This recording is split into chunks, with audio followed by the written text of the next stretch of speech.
Starting है बहुत আছে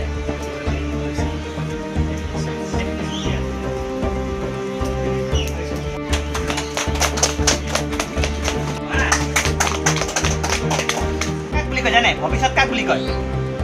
আজিৰ কৰ্মই কিন্তু কালি আপোনাৰ ভৱিষ্যত হয় আজিৰ কৰ্মই কালিৰ ভৱিষ্যত হয় কালি যদি আপুনি আম খাম বুলি ভাবিছে আজি কথা লগালে হ'ব জানো নহ'ব আজি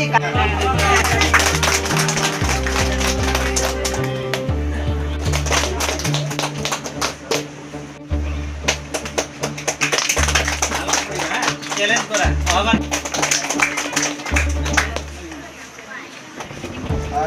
আজি অভিনন্দন অনুষ্ঠান এই উদ্দেশ্যে আপুনি অভিভাৱক হিচাপে উপস্থিত হৈছেহি আজিৰ অভিনন্দন অনুষ্ঠানত কি ক'ব আপোনাৰ কি অনুভৱ হয় এই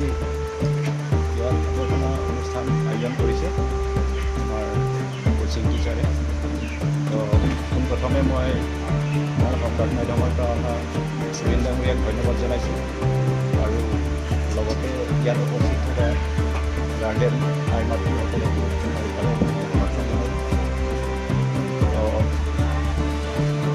মই গাৰ্জেন হিচাপে মোৰ ছোৱালীজনীক মানে ইয়াত টিউশ্যন চেণ্টাৰত 3 মাহৰ কাৰণে টিউশ্যন দিলোঁ তো তাই ভাল মাৰ্ক আনি পেলাই আজি মা দেউতাৰ ওচৰত মানে কি ক'ম আৰু আমি ভৱিষ্যতটো মই পাহৰি নাযাম আৰু হিষ্টৰিকেল থাকিব বুলি পেলাই মই ভাবিছোঁ আৰু নিজৰ ল'ৰা ছোৱালীক মই নিজেই অভিভাৱক হিচাপত মই আছোঁ আৰু আপোনালোকে নিজৰ ল'ৰা ছোৱালীক কেনেকৈ বুজাব লাগে আপোনালোকে জানে আজিকালি দিনত এই পৰিৱেশত অলপ আগতে আমাৰ ছাৰবিলাকে তেখেতসকলে কৈছে যে শিক্ষা যদি নাই জিৰ' সেইটোতো চবেই জানে আমি এই পৰিৱেশত আমি আছোঁ এতিয়া বুজিলোঁ আমি এতিয়া ভুগি আছোঁ আমি ভোগা মানে আমি যিটো ভুগিছে সেইটো হৈ গ'ল আমি এতিয়া ল'ৰা ছোৱালীক কেনেকৈ পাঠদান কৰিব লাগে কেনেকৈ ডিচিপ্লিনত ৰাখিব লাগে কেনেকৈ বুজাব লাগে কেনেকৈ কোনটো স্কুলত পঢ়াব লাগে কোনটো ছাবজেক্ট উইক হৈ আছে স্কুলত কোনটো ছাবজেক্ট মাৰ্ক কোন ভাই মোৰ বাইদেউ মোৰ সম্পৰ্ক যি যেনেকৈ আছে তেওঁলোকক মই অন্তৰে ধন্যবাদ জ্ঞাপন কৰি এই কেন্দ্ৰখন আগন্তুক দিনত আৰু ইয়াতকৈ 2টা ৰুম আছে ইয়াত 10টা ৰুম হৈ যাওক এই জীৱনটো সি এন্ধাৰত ভুগি থকা যেন হয় সেইকাৰণে আজি মই বিকাশক ধন্যবাদ জনাইছোঁ যে এনে এটা সুন্দৰ অনুষ্ঠান তেওঁ আজি ৰাখিছে কাৰণ এই অনুষ্ঠানভাগত এটা কথাই বুজা পাইছে যে টিউশ্যন কৰিছে ঠিকেই আজি ল'ৰা ছোৱালী শিক্ষা লাভ কৰিছে দিছে পঢ়িছে পাছ কৰিছে সেইটো হয় কিন্তু আজি তেওঁ যিটো অনুষ্ঠানভাগে আয়োজন কৰিছে সেইটো কিন্তু খুব সৌভাগ্যৰ কথা কাৰণ এই অনুষ্ঠানভাগৰ যোগেদিয়ে আজি উঠি অহা প্ৰজন্মই আৰু এটা এডুকেশ্যন আগুৱাই যাব পাৰিব কাৰণ এই অনুষ্ঠানভাগ তেওঁলোকে যিটো ভাবিলে যে মোৰ ল'ৰা ছোৱালীয়ে যিবিলাক আজি কষ্ট কৰি আজি ইমান সুন্দৰ মানে ফলাফল দিছে সেইকেইটা ল'ৰা ছোৱালীক মনত ভাবিলে নিজৰ অন্তৰত ভাবি যায় যে এটা সম্পূৰ্ণ অনুষ্ঠান ৰাখিছে তাৰ কাৰণে মই বিকাশ ছাৰক ধন্যবাদ জ্ঞাপন কৰিছোঁ সকলে বহুত দূৰৰ পৰা আহি আমাৰ এই মায়া টিউশ্যন চেণ্টাৰত পাঠদান কৰিছে আৰু তেখেতসকলে যিহেতু এটা ভাল এটা ৰিজাল্ট উত্তীৰ্ণ হৈ পেলাই যিটো আমাৰ মায়া টিউশ্যন চেণ্টাৰ এটা প্ৰাউড ফিল কৰিলে সেইবাবে তেখেতসকলক মই অলপমান বেছি নহ'লেও অলপমান মই তেখেতসকলক মৰম জনাব বিচাৰিছোঁ গতিকে সেইকাৰণে আজি আপোনালোকৰ ল'ৰা ছোৱালীৰ সৈতে মই আপোনালোকক নিমন্ত্ৰণ কৰিছোঁ আৰু আপোনালোকে যাতে বেয়া নাপায় যিটো নেকি মই ইমানকৈ ভালকৈ আয়োজন কৰা নাই যিহেতু কাৰণ আগৰ পৰা মই টিউশ্যন কৰি আছোঁ তথাপিও মই তেনে ক্ষেত্ৰত যে মেট্ৰিক পাছ কৰাৰ পাছত মই এটা সভা অৰ্থাৎ সম্বৰ্ধনা অনুষ্ঠান যেনেকুৱা কণ্ডাক্ট কৰা নাছিলোঁ আয়োজনটো দিম কিন্তু তাৰ আগতে আমি আজি আমাৰ মায়া টিউশ্যন চেণ্টাৰত আলহী হিচাপে যিটো মই আমন্ত্ৰণ কৰিছিলোঁ গতিকে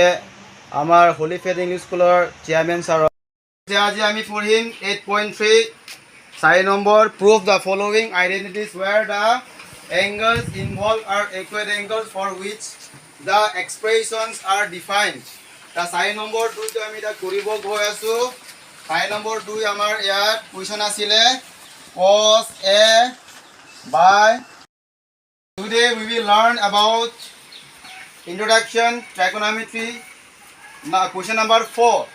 and 4 number question mentioning prove the following identities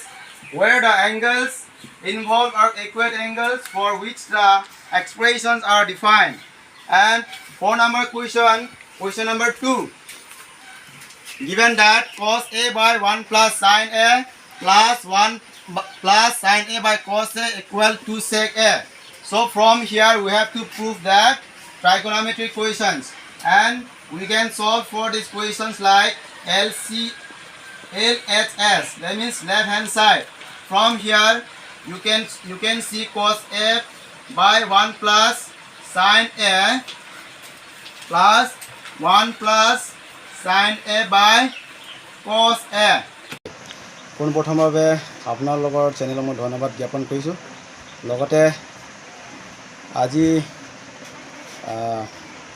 অভিভাৱক গোটেইখিনিকে মই ধন্যবাদ জ্ঞাপন কৰিছোঁ, যিহেতু তেখেতসকলে কম সময় থকাৰ পাছতো তেখেতে আমন্ত্ৰণ ৰক্ষা কৰিলে, তাৰ কাৰণে মই তেখেতসকলক ধন্যবাদ জ্ঞাপন কৰিছোঁ। এতিয়া হয়, মোক ভাল লাগিছে, কাৰণ আজিৰ পৰা 4-5 বছৰমান আগৰ পৰাই মই এই কাৰ্যখন মই চলাই গৈ আছোঁ, আৰু আজি পোনপ্ৰথমবাৰৰ বাবে আমি মায়া টিউশ্যন চেণ্টাৰত সম্বৰ্ধনা অনুষ্ঠানখন অনুষ্ঠিত কৰিব গৈ আছোঁ। আজি কেইগৰাকী শিক্ষাৰ্থীক সম্বৰ্ধনা জনাব? হয়, এইবছৰ আমি মায়া টিউশ্যন চেণ্টাৰত CBSE বোৰ্ড আৰু ছেবাৰ যিটো নেকি চৰকাৰৰ পৰা কণ্ডাক্ট কৰা যিটো এক্সাম আছিলে, মোৰ টিউশ্যন চেণ্টাৰত প্ৰায় 100%ে ৰিজাল্ট ফলাফল হৈছে বুলি মই ক'ব পাৰিম, কিয়নো more than 30 ষ্টুডেণ্টছে এই মায়া টিউশ্যন চেণ্টাৰত আহি পেলাই